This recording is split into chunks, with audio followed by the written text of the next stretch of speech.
Good evening, everyone, and welcome to Tea Time Tuesday. We are so excited that you have taken this time this evening to join the Renewal Center for our special Tea Time Tuesday. We are so excited. So while you are here, go ahead and tag your friends, invite your friends and your family to join us tonight. I'm telling you, we're going to have a great time tonight with our session. We're going to hear about the imposter syndrome. So while you are taking this opportunity to go ahead and like and share and invite others to join us, we want to say welcome to everybody. We hope that your Tuesday has been productive and positive, and good evening to everyone. Good evening, Monique. It's good to see you. It's so glad everybody is joining us tonight, and we want to welcome you to the Renewal Center's Tea Time Tuesday. Please tag and share with others. And while you're doing that, we are streaming live on our YouTube channel. So if you haven't subscribed to our YouTube channel, today would be a good day to go over there and like and share and subscribe. And we love subscriptions. We love subscribers. So we invite you to go ahead and do that. And so we're going to jumpstart our evening with our awarenesses that we are closing out the month of June with. And we're so excited because this whole entire month, we have been talking about Alzheimer's Awareness, Men's Health Month, and all of that. And, you know, Alzheimer's and Brain Awareness Month, we celebrate that and we honor that because we want to bring awareness to Alzheimer's and how it impacts us, our families. There are many people that have been impacted by Alzheimer's, and we want to also bring brain awareness tips and those type of things to us so that we can stay healthy. And so we're going to continue to honor that awareness. We wear purple and we continue to try to find more remedies and things like that and try to find a cure. We hope that we'll find a cure for Alzheimer's disease. And so, yes, because all three of us have been affected in some way or another through Alzheimer's here at the Renewal Center. So Alzheimer's and Brain Awareness Month, that's what we're honoring.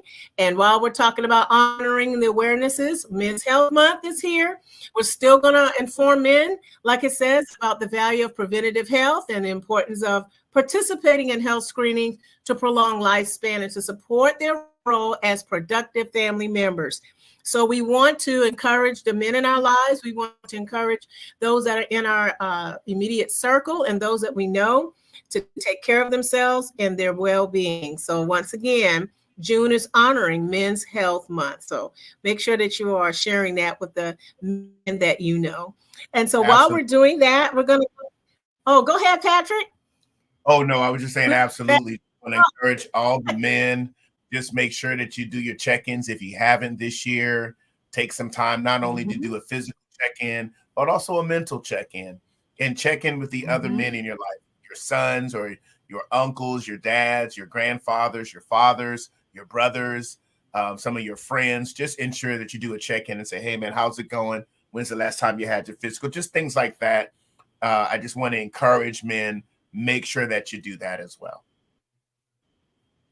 Yes, absolutely. Thank you, Patrick. And so we're going to go ahead on with the next thing that we're talking about today, and that is our tea of the week. Our tea of the week is Jamancha tea. It's been a long time since we've talked about Jamancha tea.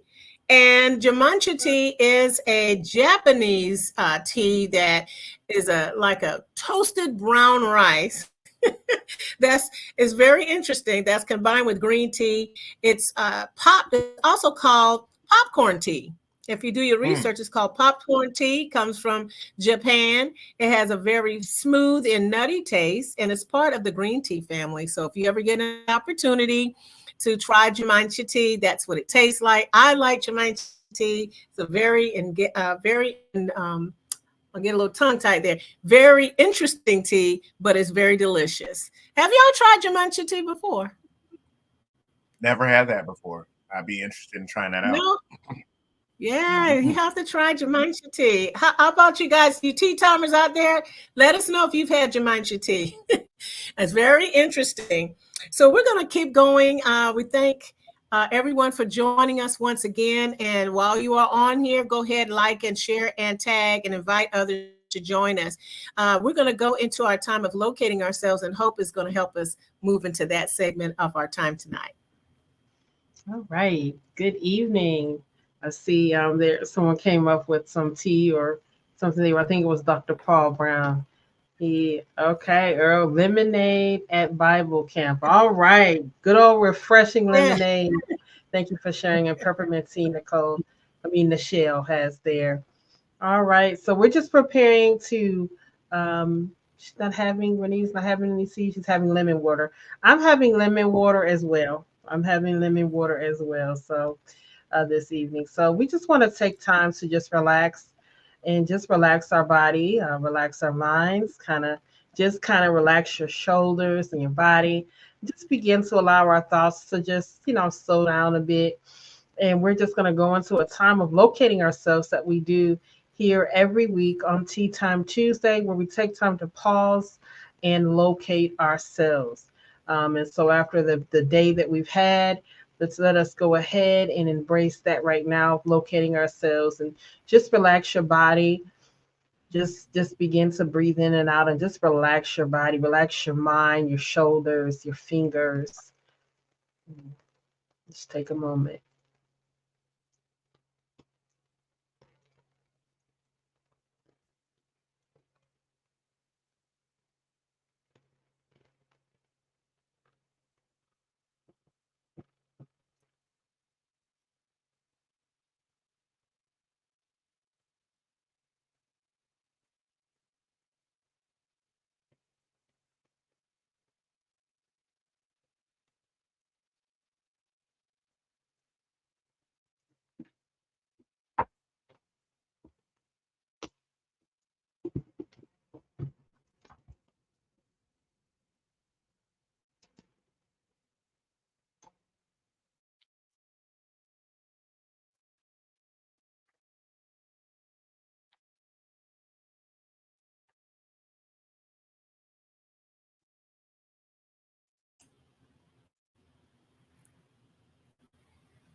All right, isn't that great?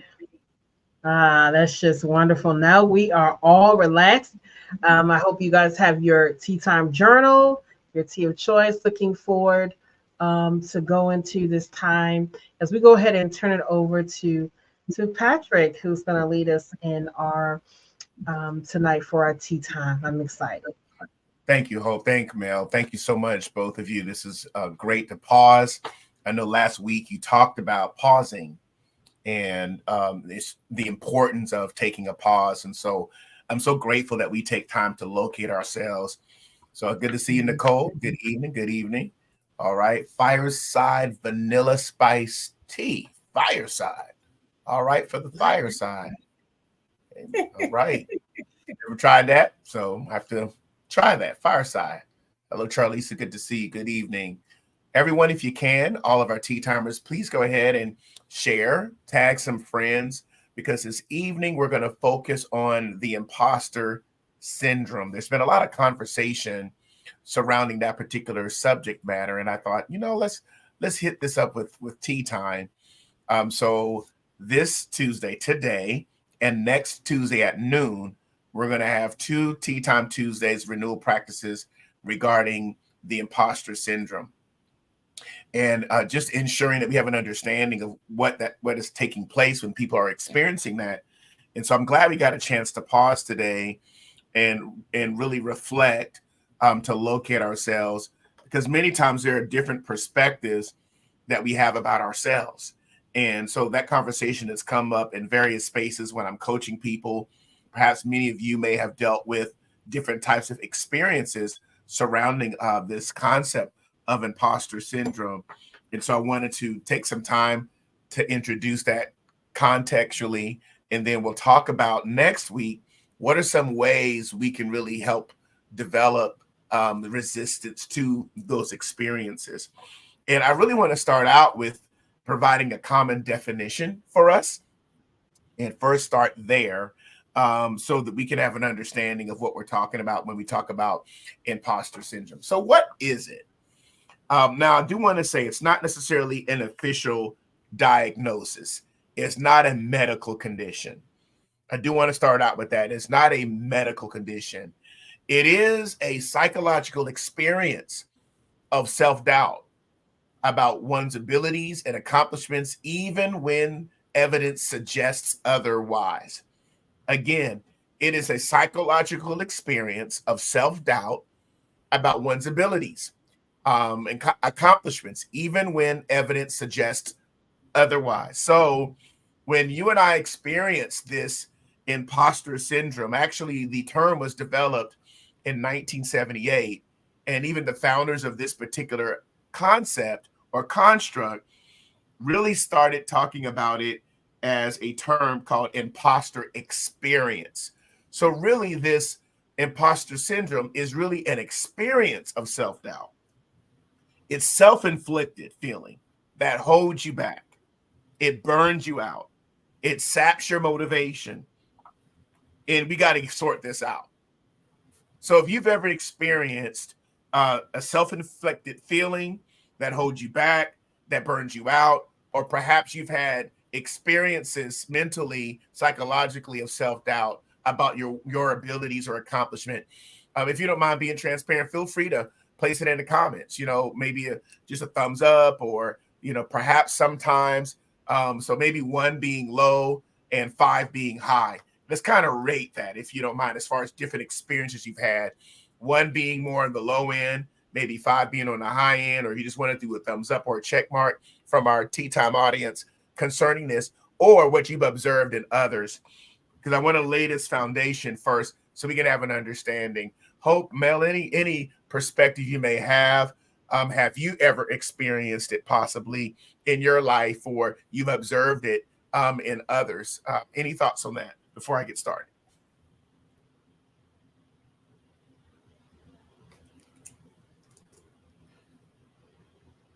Got a couple of comments coming in. Let's see here.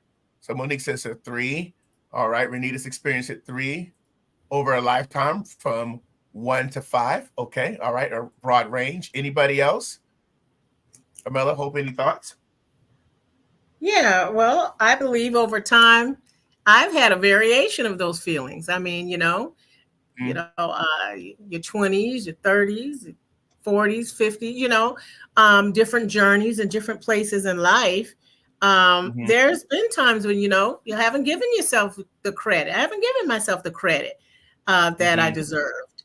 And, when you look at what you were saying, and it's an experience of self-doubt, I'm pretty sure I can be transparent over time. There were times that I questioned myself, my ability to do something, or just the credibility of what I have done, and to give myself the kudos that's necessary. And then, there's been times then, there's a sense of not measuring up to a standard. And, over time, whatever that may have been, I'm pretty sure in my lifetime, there's been many times that, that would have happened, or having a sense of unworthiness. There's a lot of that in all transparency, one way or the other, that could have shown up somewhere in college. Because, college, you did well, you graduated, but then you did good in a class, but the first thing you went to was what you didn't do well. So, those are some of the things that I could possibly say. Instead of narrowing in on the achievements, you're kind of dumbed down a little bit of your abilities or skills. Yeah. I find it interesting because it's amazing how the human brain is wired to look at the negative things or the lack thereof. Yeah. I don't know. It just has this automatic default mechanism of doing that. So thank you for sharing that. Hope, any perspective that you want to share with us? I'm sure. I would like to share that it's been in times where you have worked to receive or have accomplishments, and yet, you're in a place where you still feel the accomplishments are not good enough. That you feel that even as simple as taking a compliment to the work that you may be doing, or sometimes I saw myself going to a place where I may be doing something and get a compliment, and then I'm like, well, no, that I could have, I could have done better. Or it's just the part of just not feeling feeling inadequate, even though you have the skills and you are, doing what you're doing. Also, I found myself where at a point in past where I became over compensating, over trying to overachieve, working, just Mm, trying to do harder, even mm, though I'm in a well place right then. I'm not accepting my accomplishments. I'm not accepting, who I am in different aspects and different roles. And I realized this happens for me during different times of life where things have changed, where I may okay. go from one position to another, and it's like, Hmm. okay, I'm here, and I'm not matching up. I'm not meeting up to maybe what someone else is doing, and Hmm. so it brings on those particular things, which can also be, sometimes not helpful to one's mental state, as well, even though it's not a diagnosis, but just your mental health, and image of yourself as a whole. Mm. So in times of change, and you've experienced that as well. I appreciate that transparency. Thank you so much for what you shared. So I want us to get back to our definition. Again, a psychological experience of self-doubt is an experience of self-doubt about our abilities, our accomplishments, even when evidence suggests otherwise. So I want us to just use this as a common foundation because it is self-inflicted. All right. It's a self-inflicted experience. It's a feeling or a thought process that holds you back. And to try to sustain this, it can burn you out and it can sap your motivation. So I wanted us to lay that first and talk about, what are some of the symptoms? What does it look like? Or what are people experiencing when they're going through this? Well, sometimes they go through it when there's a lack of confidence at work. There's an inability to really assess your competence and skills. That's something else that may not be on the screen right now, but an inability to realistically assess your competence and skills. So there's a lack of self-confidence or sensitivity to small mistakes. When people constantly are beating on themselves, being down on themselves about small mistakes that they may be making, there's a sensitivity to that. Sometimes it comes through fear of success or failure. You may tell somebody, "Oh, you did well with that." Oh, and then we deflect the compliment. Mm, we deflect the compliment. And like, wait a minute, what's that about? Instead of saying, Mm-hmm. thank you for that. I appreciate you saying that. And we Right. deflect because of fear of success. Mm-hmm. We deflect because of whatever reason, or we're working so hard for certain reasons, and then we experience burnout. So these are some symptoms. There are a few other characteristics we can explore. Things like maybe attributing your success to an external factor. That's another one. That's another one, especially us religious folks. Sometimes it's, well, praise God, glory to God. Now, hold on a second. We know it's the Lord, but you had to put some work in this. And there are times you just say, thank you. Thank you Mm-hmm. very much. Right.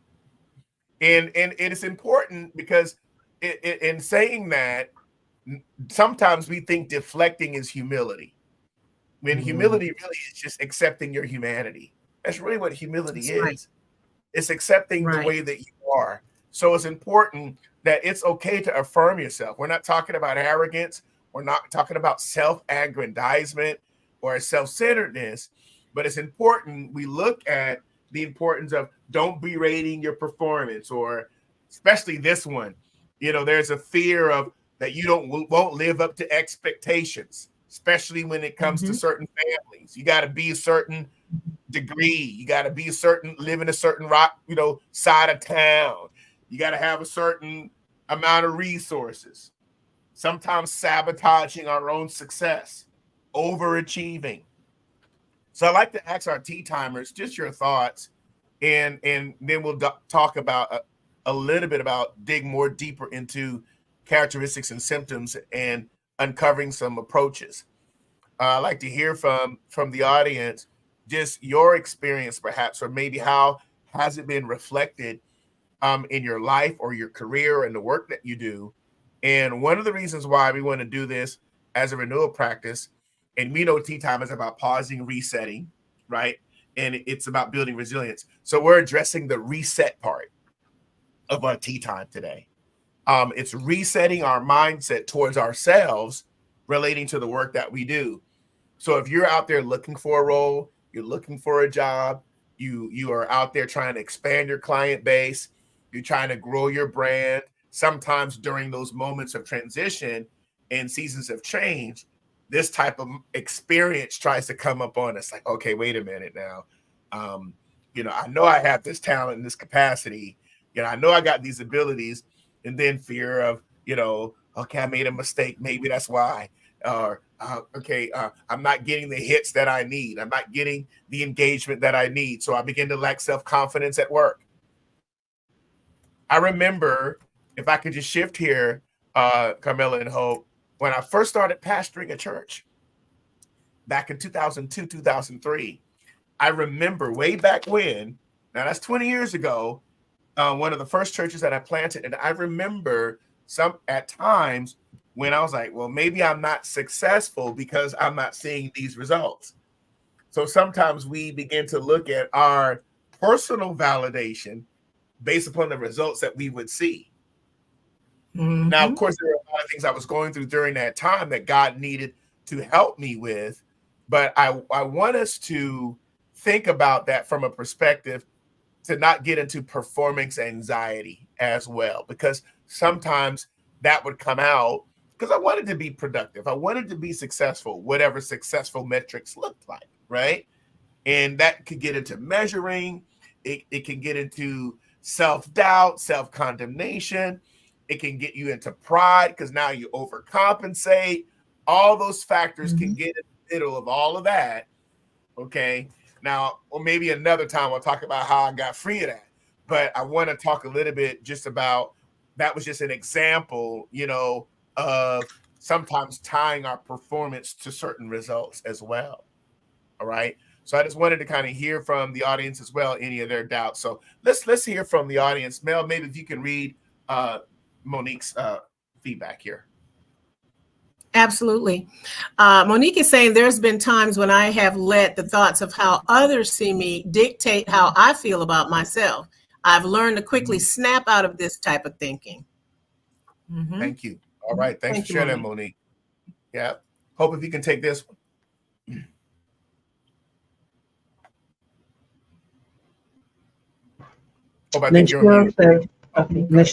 Michelle says, I had that fear of failure really bad. Every now and then, it periodically tries to rear its head, and I have to cast those thoughts down immediately.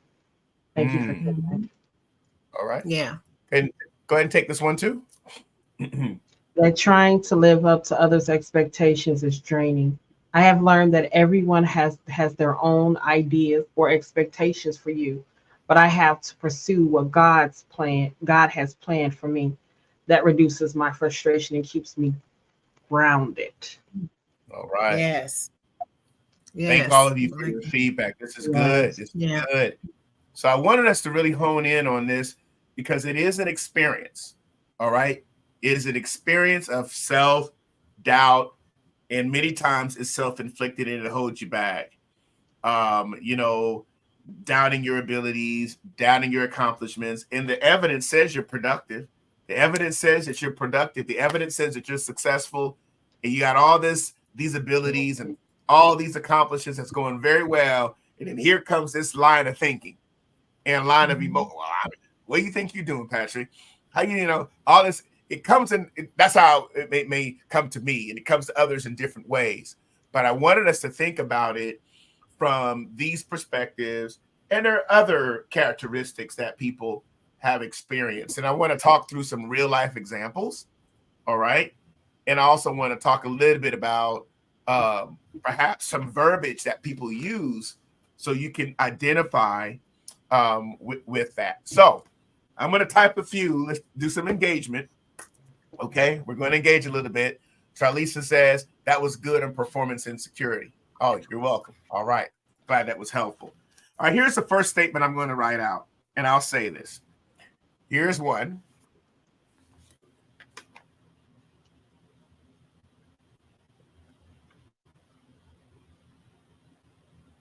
I feel weak when I ask for help.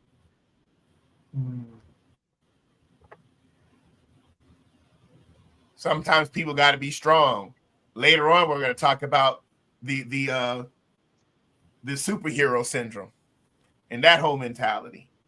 But this right here, well, when you ask for help, I feel weak. Really? So I want to explore this, Hope or Carmelo, and our Tea Time audience. How could this be perhaps create a mindset of imposter syndrome? This phrase. Any thoughts on that? I'm going to put a couple of more out there for you to chew on. Okay. Well, this particular, like, I feel weak when I ask for help. Sometimes that can be, you don't want to have a certain perception to the end of asking for help. That you don't want to look or perceive to be a certain type of way. You want to sometimes seem strong. You just, and that may hinder you from asking for help. Or sometimes even just maybe you may be the person that people go to often, and that you may have to ask, for help. And sometimes that can be, I'm not, I don't want to ask for help, I know, and so it goes into that. So sometimes just the perception of how you want people to view you. Sometimes about viewing us, there may be a perception of how I want people to maintain a certain view of me. I don't want them to see me weak. I want them to see me strong at all, at all times. And we know as human beings that is not the case. But sometimes it's just the perception that you may not want to give off to others. Okay. Thank you for sharing that. Any ideas on that? You think? Okay. Well, yeah. I mean, I do believe it's all about perception. What was kind of rolling around in my mind was there's this picture that I like to show. I think you shared it a while back, and I reposted it. It was a picture about the chess, the pawn, and the king. Okay. Yeah. And so there's one of the things that I posted was the cat when he looks inside of the mirror and sees a lion. That's the perception of himself. And this to me is flip-flop, where you have a lion and he looks inside of the mirror and his perception of himself is this little cat. And it's all about perception. Even, you don't want to appear weak when we know, in fact, that asking questions is actually a sign of strength, because you don't know everything. You're on the same playing field with everyone else, but you don't see yourself as on the playing field with everyone else. You're all the same. So asking really is a sign of showing strength, because you want to gain information from other people. But as Hope was saying, the perception of asking is, because you see yourself through this imposter syndrome, that weakness is a sign, asking is a sign of being weak, because you don't want to appear weak in front of people. That's good. That's rich.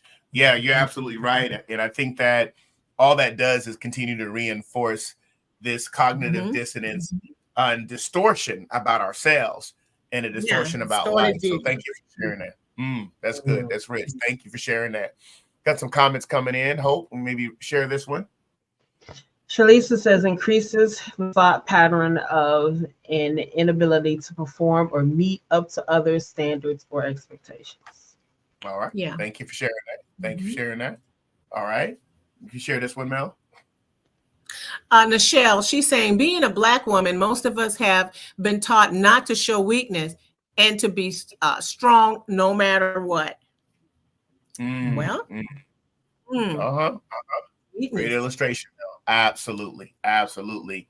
So, and I thank you for giving that visualization about the reverse, the lion looking into the mirror and seeing this small little cat, and therefore they're experiencing this perspective that they have all these achievements, all this capacity, all these abilities, but yet they're doing something with it. So I want to put up another statement here. I feel awkward when given compliments. That's another one.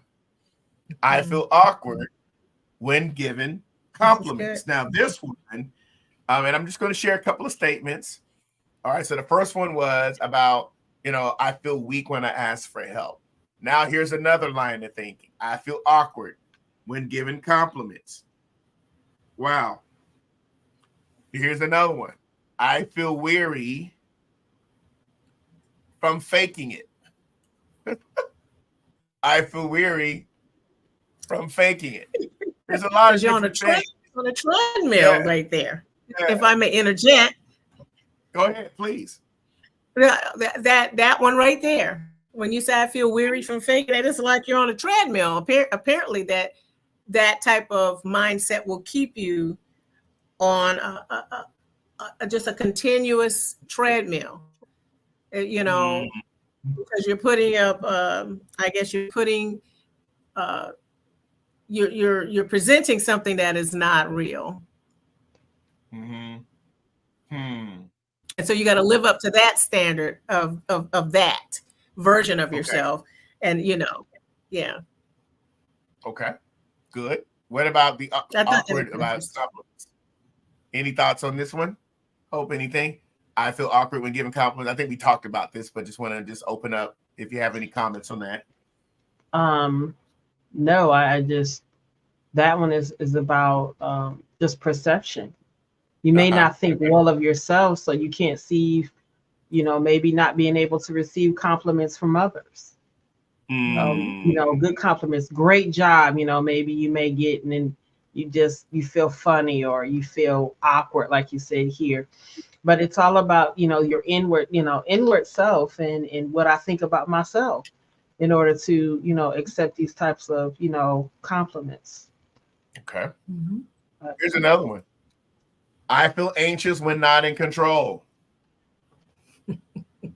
I feel anxious when not in control. I'm just throwing out some comments for us to look at. Okay. All right. So, we may not do a renewal practice this evening, but I think we need to open up the dialogue first to say, do we say these things? Do people even think these things? Here's another one. I feel reluctant to take on new challenges in case I fail. All right. So again, although we or you or any of us may not be dealing with these things, I think it's important to have these discussions, especially if you are a leader. If you're in leadership, developing a team, leading a team, you want to build an environment of authenticity and transparency so that others will not have an experience where sometimes our work environments or even home environments can breed this. It can foster this because of the state of our lives, the state of our home, the state of competition, the state of measuring.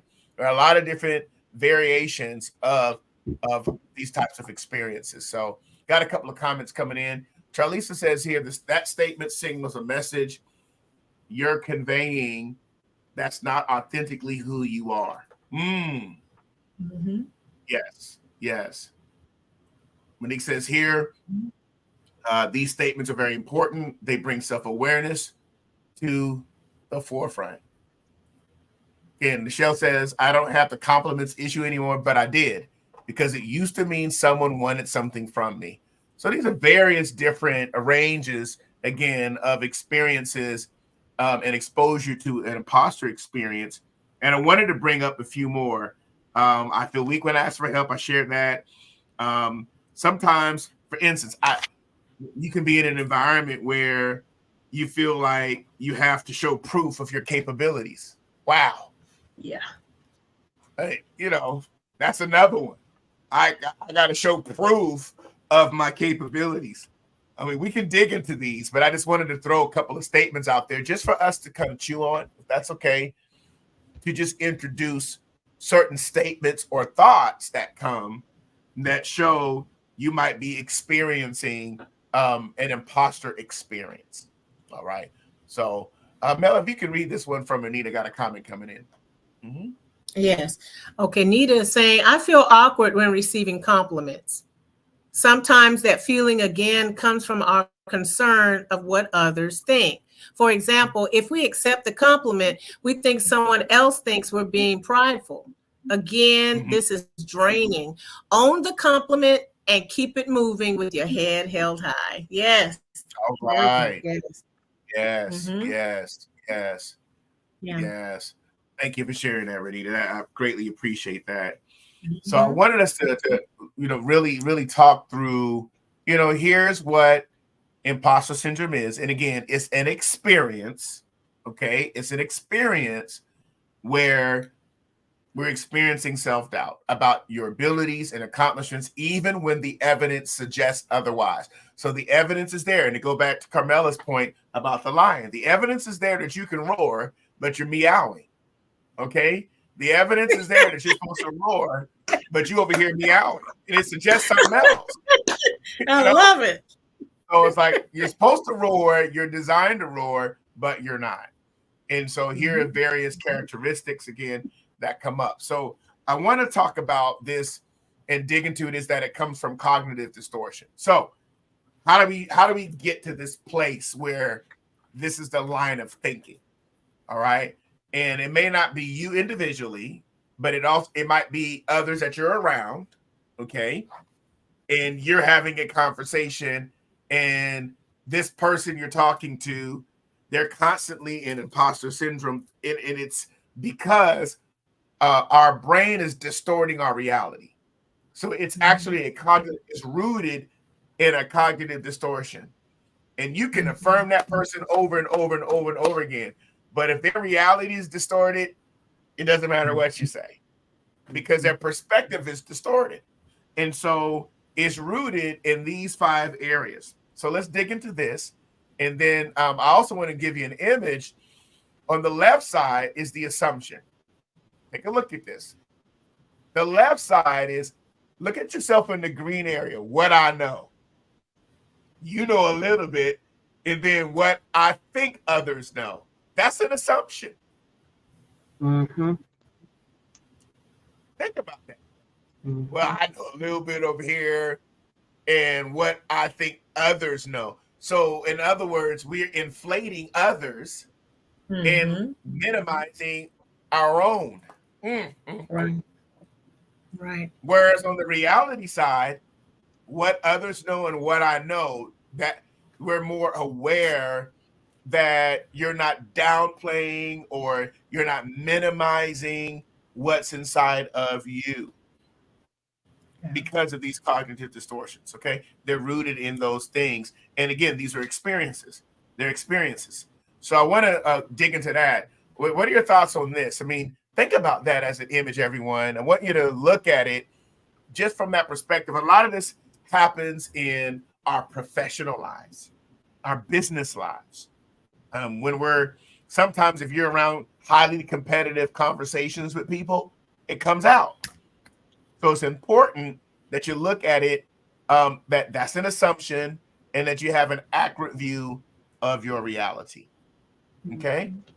And if you're out there, T-timers, let us know if you've experienced any of this when you think about imposter syndrome. This is the perception.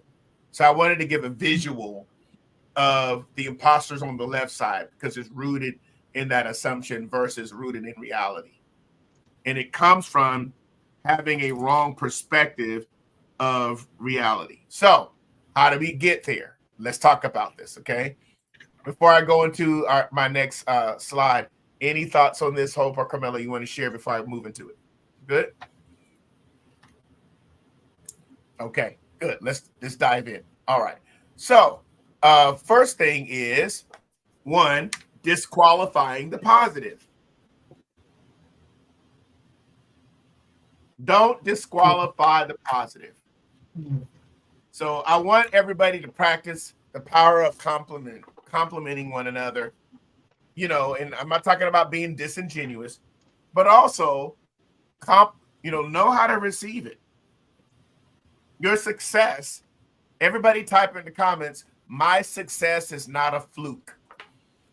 My success is not a fluke. Let's put that in the comments. We need to say that over and over and over again. Your success is not a fluke. You get your promotion, it's not a fluke. Opportunities open up, it's not a fluke. You establish a new contract, it's not a fluke. We need to really affirm that and not feel awkward when compliments are given to us. I think Renita had an incredible statement earlier about that and holding your head up high and walking with it. Okay? It is a deserved outcome. Okay. So let's type it out. My success is not a fluke. It is important that we recognize it's a deserved outcome. Deserved outcome. Go ahead and put that out there too. Deserved outcome.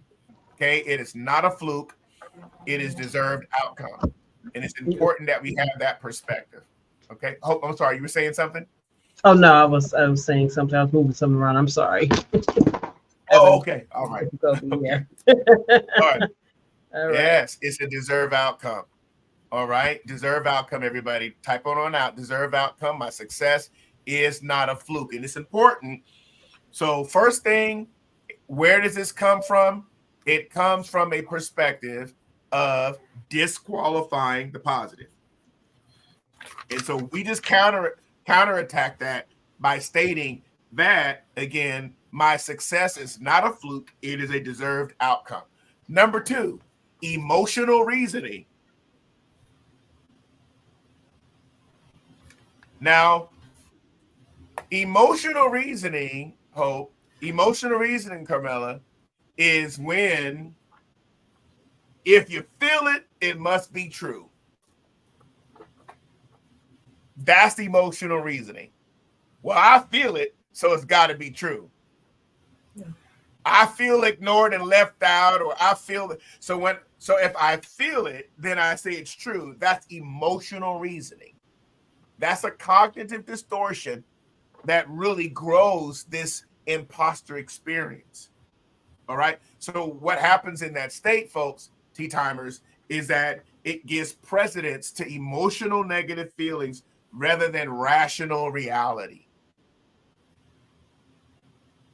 Mm-hmm. And so that is a perspective of this cognitive, distortion, but also this what we call imposter experience, not just the syndrome. It's an experience. So again, emotional reasoning is you feel it, so it must be true.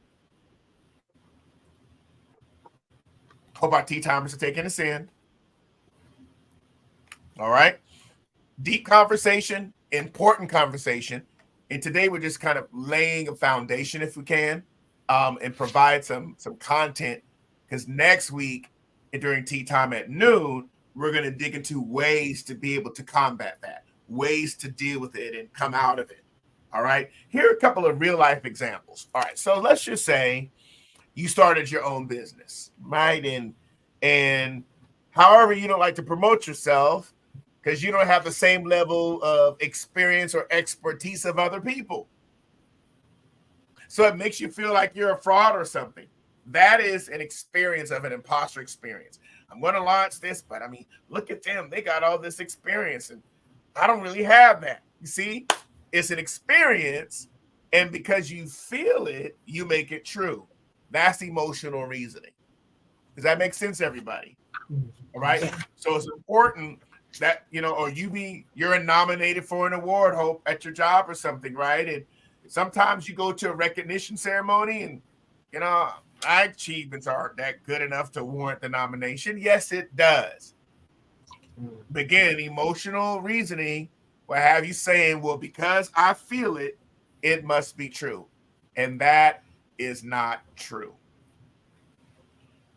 All right. So let's ensure that we're able to hone in on these perspectives of imposter experiences. Number 3, mental filtering. Mental filtering. What do you think that is? Hope, Mel, any thoughts on that? When you think of mental filtering, what comes to your mind?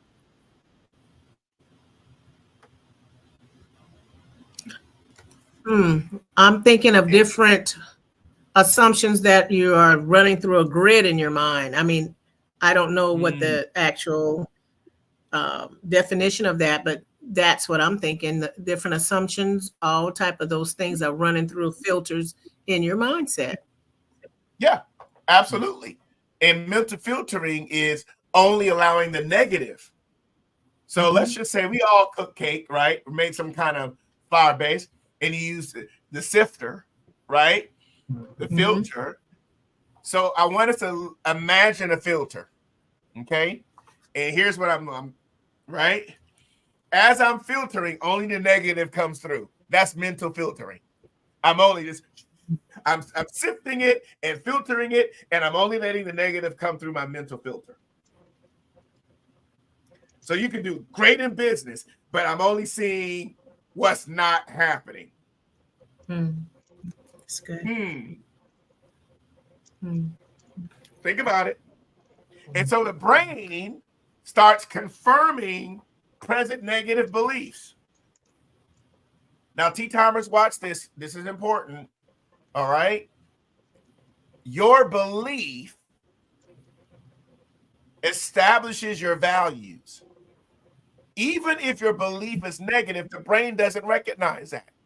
It's going to take it and make it a value, whether it's true or not true. Right. I was watching the video about how people teach fear, and they had all these snakes around these toddlers. And the toddlers were just touching and playing with these big snakes, and the parents were freaking out. And the kids were like, what's the problem? They had real snakes, and they had these fake snakes. And the kids they were just playing around with it, not a big deal. And the parents were like, what is going on? They had learned to fear, and the children had not learned to fear snakes yet. Learned behavior. You know something? Granted, that was an interesting test, but I was like, okay, why would you use snakes? But anyway, nonetheless, what I've heard scientifically is that we're only born with two fears: fear of falling and fear of a loud noise. Everything else is learned. At least that's what the research quantitatively has produced. So again, mental filtering, when we have a belief, that belief becomes a value. That value becomes a worldview. That worldview becomes a behavior and action. So we go from a belief in our mental filter, that belief becomes a value, and then that value becomes a worldview for the glasses wearers. My perception, right? Then my worldview, I act up. So that's why this cognitive distortion is so important, that we look at what we're looking through, the filter of our lens. Sometimes you got to clean your lens, don't you? You don't have something to clean it. We be doing stuff like and all this, taking stuff to clean it off. And like that's how we have to do with our perceptions. Timers. Mental filtering. All right, number 4, jumping to conclusions. And Hope and Mel, please feel free to jump right in, okay? Please feel free if anything comes to your heart. All right? Jumping to conclusions. That's number 4. You know what that is? This is when we are in this phase of jumping to conclusions, that is going straight to the negative without passing through any scrutiny. No facts. There you go. I mean, we just go immediately there. Boom, boom. And it's like, we go straight through it, and it's gone through no scrutiny. It's gone through no inspection. We immediately go towards the negative. So these are cognitive distortions that can grow an imposter experience. And think about how that may have happened in your careers or different aspects of your business development and who you are in your professional life, career, perhaps. And then the last one, and can I say this about jumping to conclusions before we go on? This is when you act like a mind reader or you act like a fortune teller. Well, you know it's going to happen anyway, so it doesn't even matter. Well, how you know? Well, this is what they're thinking. How do you know? Okay, so jumping to conclusions, we start acting like fortune tellers and mind readers in the atmospheres that we're in that reinforces the imposter experience. Any thoughts? Carmelo, Hope, any thoughts on that? We talked through just 4 things. We're going to go to the last one. disqualifying the positive, all right, emotional reasoning, mental filtering, or jumping to conclusions. And I'll get on the last one. Any thoughts? I don't really have a comment for that, but all of these, I'm sitting here thinking they're very real narratives, but we move in and out of them. It's in and out of these. That's what I was noticing. It's really interesting how you showed the cognitive distortion slide. And then I started thinking you can move in and out of these at any point in time because of your mindset. Yeah.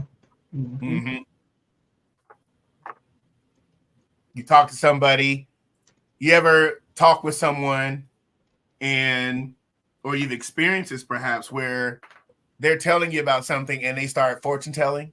Well, this is how it's going to happen. Here's how it's going to go down. Think about that. Or we go into an atmosphere and we think this is what everybody is thinking about us. And we're already going, these are distortions of reality that our mind goes to. Now, I'm glad that you shared that because, Carmela, we do go in and out of these things, perhaps, these experiences. And then the last one is magnification and minimization. Now, what this means is your failure is huge and your success is tiny. That's what that is. Your failure is huge and your success is tiny. That's magnification and minimization. How do you think that reinforces, Hope, an imposter experience? Well, because you're focusing more on the mistake or what may not be right other than what the accomplishment may have been. And it kind of trumps out, it kind of sucks out, what you have done, what you have achieved by maybe minimizing your accomplishment and maximizing maybe a small error that may have taken place. And so with that, that's just it's just a particular mindset. And even with, working, being a part of different, backgrounds of work and education, you can, at times have those moments where you're so into perfectionism where it's kind of like, oh, it's not good enough, even though there's something that has been, made aware that is good. So it's just the train of thought and the mindset and the train of thoughts that's taking place that leads to this point of these types of things, like unfolding with minimizing and maximizing. Yep. We magnify magnification and minimization. Success is tiny. The threat is massive. The opportunity is minimal. We look at, the challenge is so profound that we don't even step out and engage the opportunity because we keep looking at the threat. That's magnifying. Or let's just say you have a form and you send out a survey and 4 out of 5, you get the rating. And then that one that you look at that didn't, you concentrate on that one and you forget the 4. Again, magnifying and minimizing. Okay, I remember when I first started teaching in higher education, this is 90s, and they would rate the class or rate my professor. I got good ratings, and then there was that one student that rated me so low, and Mr. Brown, this and that, and I just concentrated on that one. All these other great statements, but that one statement just threw my whole year off. I taught all semester in Black Studies, and I'm just like, now I'm a young professor. I might have been 23, 24 at the time. So I'm thinking, I got to be perfect in my first year. I got to make sure that things are on point in my lecture. And so when we did the whole assessment for all the classes, because I had like 4 sections, I think that semester or what have you, that I was teaching 4 or 5 sections. And as a result of that, I looked at the bad statement when there were other good statements, but my mind magnified out of all this other stuff. I looked at that one, and it just messed up my whole day. Now, granted, I got through it, but that was early in my career. Now at this point, it's like that's whatever. But back then it was like, wow. So again, that's an example of what happens when we are in magnification or we're in minimization. It distorts our reality. And then during that experience, I just looked at the negative comment. Mm-hmm. Okay. So I wanted us and we can obsess over it. I got 4 out of 5. I'm supposed to get 5 out of 5. Okay. So again, I wanted us to just get a foundation this evening, disqualifying the positive, emotional reasoning, mental filtering, jump to conclusions, magnification, and minimization. And we'll dig into this next Tuesday about how to overcome these cognitive distortions. How do we get back to reality? All right. How do we get back to this place where we can say, I'm snapping back to it? Because if we leave these unchecked, what will happen? And everybody type this out: hide out, burn out, and freak out. Go ahead and put it in the comments. If we don't get these things unchecked, we'll either hide out, we will burn out, or we will freak out. That's what happens when these things are left unchecked as far as these cognitive distortions of our realities, okay? So I wanted to start out with this in our renewal practices for this particular subject for tea time. I just want to hear your thoughts, smell, hope on anything. And also from our tea timers, what are some of your takeaways? Hide out, burn out, freak out. If we don't, if we leave these things unchecked, that's what takes place in us. So I want you to consider over the next week. All right. You took notes in your journal. I want you to think about what we shared today. Because we didn't provide here's a practice to come out. We're talking about what it is, what are some examples, what are some characteristics, where does it come from, and what does it look like? And then next week we're going to review and we'll talk about ways to come out of it. All right. So any thoughts, Hope or Camilla, you want to share? And also from our tea time audience, please share with us, what are your takeaways? What's new that you may have learned? Or what are you emphasizing this evening? So Hope and Carmela, please feel free to share. And tea time audience, go right ahead. Okay, well, I just want to share that I think this has just been, my takeaway is just to be mindful of this, even moving forward in different places in my life, on my journey. That's my takeaway. It bring an understanding to be aware, even the more as I move forward in different roles and different functions. And also just to see how easy this can happen.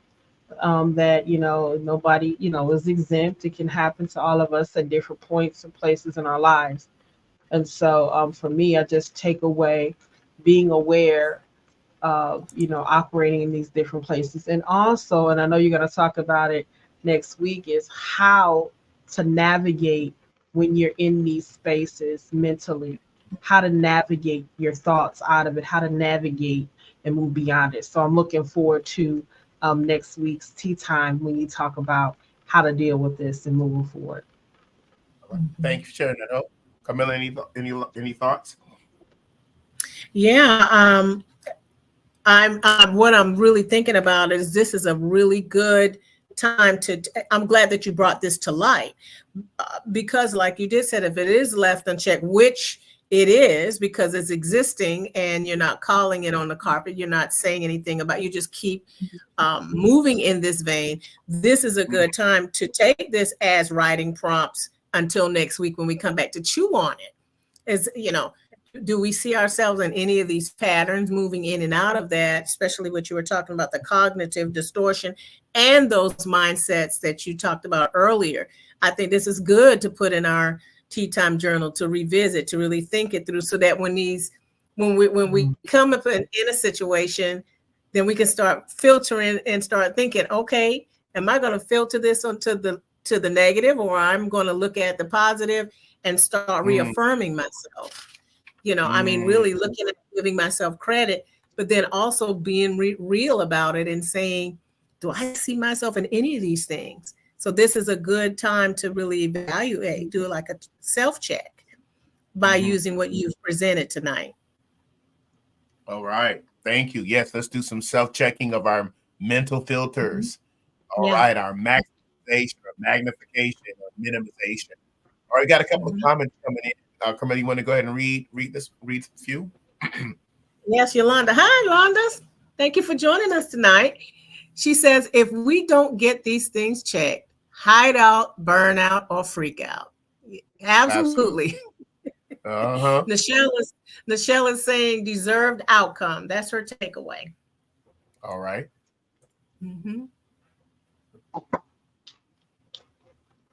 Hope you want to go.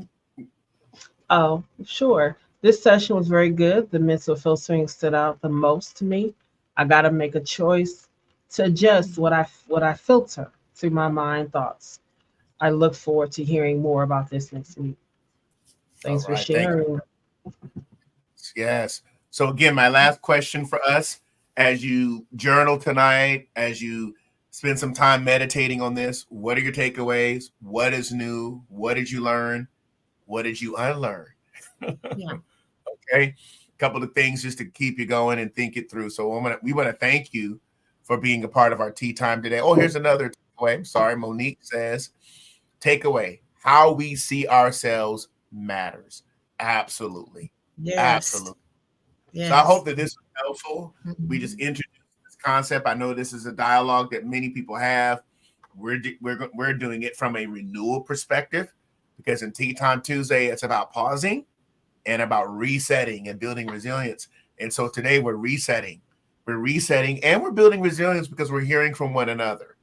We're hearing various ways and examples. I shared a few myself, and so that we can all recognize, kind of like what you said earlier, Carmela, that whole image, we go through it here and there, different ways that our perceptions are impacted during times of cognitive distortion, where our reality, the way that we perceive things. I thought about the light bulb, the gears, right? The schedule, things we magnify. Hope you like this, Simon. We got to dig into that, So, I mean, there's just different things we need to look at as it relates to how we're perceiving it. All right. Oh, we got another one coming in. Hope if you can read this, please. Sure. I really appreciate the part that I caught tonight. Perception is everything. The importance of filtering is crucial. Magnifying or minimizing is something that I look forward further into. All right. Thank you so much for sharing. Charlize says, take away. Okay. To be mindful of what I allow to control my thought processes of how I view me, the world of me and the world of others. All right. All right. Awesome. Well, thank you, everybody. I hope that this has been helpful in these renewal practices. Before we go out, we got a few announcements we want to share with you today. And today, of course, being Tea Time Tuesday, is our Giving Tuesday. For those of you that are watching this evening, those of you that are watching the replay, here at the Renewal Center, we offer incredible programming from our Tea Time Tuesday today to also our grief recovery services that we're providing and that's upcoming. And so I want to give you an opportunity to support and donate to the Renewal Center. We just came into summer, and so now we're in our Summer Giving Challenge. So we're excited about this. We are a nonprofit organization here in Concord, North Carolina, and we serve not only here, but also our digital community.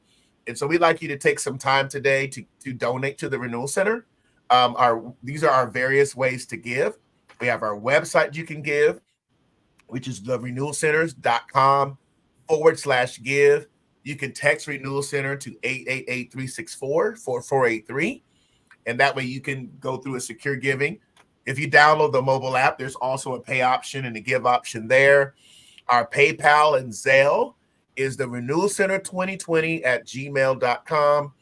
Our Cash App is Cash Renewal Center, and you'll see Renewal Center pop up. And then Venmo, which is at Renewal Center. And you can also mail a check or money order to P.O. Box 1381, Concord, North Carolina, 28026. So again, I want to thank you for supporting us and supporting all of our digital giving options there.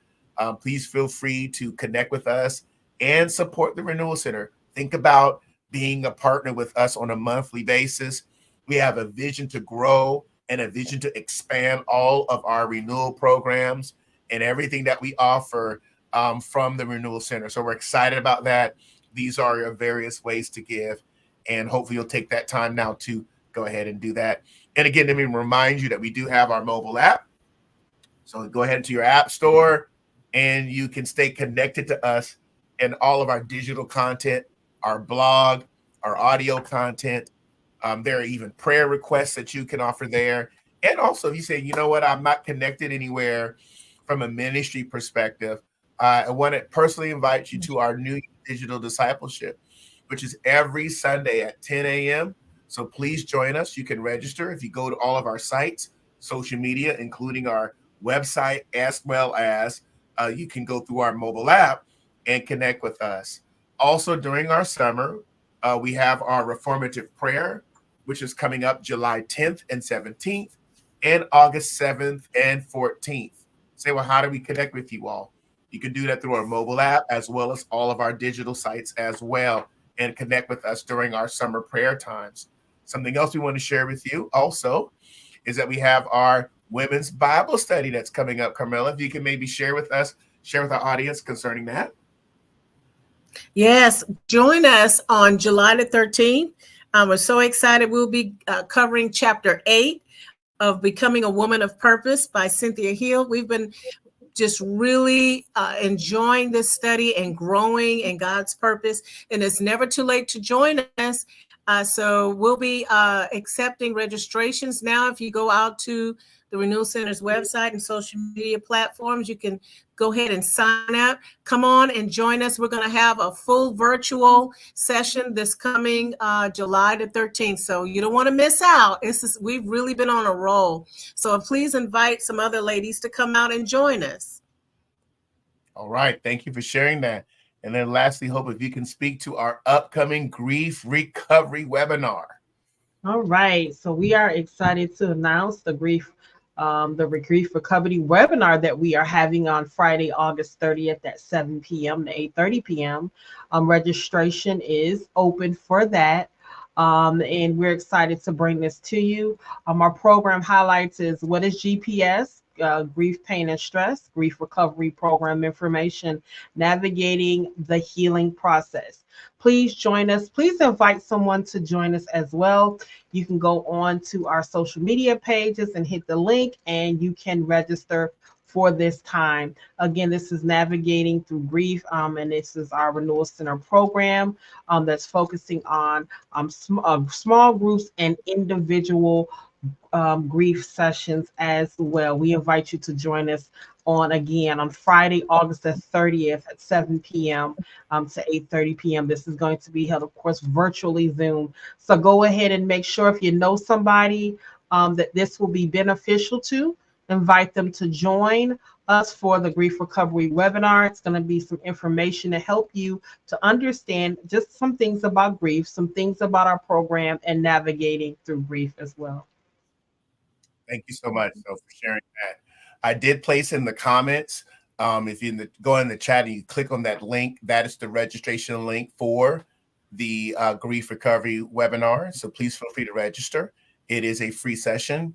And also we are receiving donations to the Renewal Center as well. So please feel free to register today, share that link with others, and actually share it on your page. So once you see the posting up, okay, on our social media page, share that on your page, share it with others. It's going to be an incredible time for us to really share about what we're doing with Renewal at the Renewal Center regarding grief, pain, and stress, as well as other future renewal programs that we're going to be offering. So I did place the registration for that in the comments, so please feel free to connect there as well. All right. Well, again, thanks everybody for being on. Next week will be the Imposter Syndrome Part 2, how to overcome that. We'll be talking through some renewal practice for that. And before we leave, let's go ahead and locate ourselves again one more time so we can really let this information, all of this content really let it resonate in our hearts and in our minds as you enjoy your tea for the rest of your evening. We thank you for coming on. We thank you for your support and participation, tea timers. And also thank you for your donations and for all of your giving. And as we say here at the Renewal Center, take care of each other. And I'm Renewal. So let's go ahead and locate ourselves. You have a good rest of your evening.